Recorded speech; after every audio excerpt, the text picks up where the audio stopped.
and they have stopped the service lift. It's not working. Service lift is not at all working. It's about 4 o'clock in the morning. They have stopped it at 26th floor. When I came at 9 o'clock, it was still standing at 26th floor. So there's no service lift in Tower Q.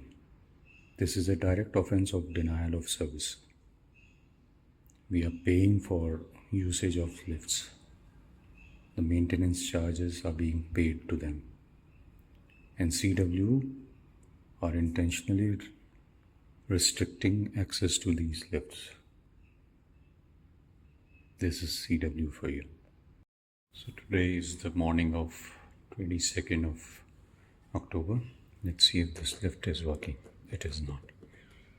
They keep it switched off. See?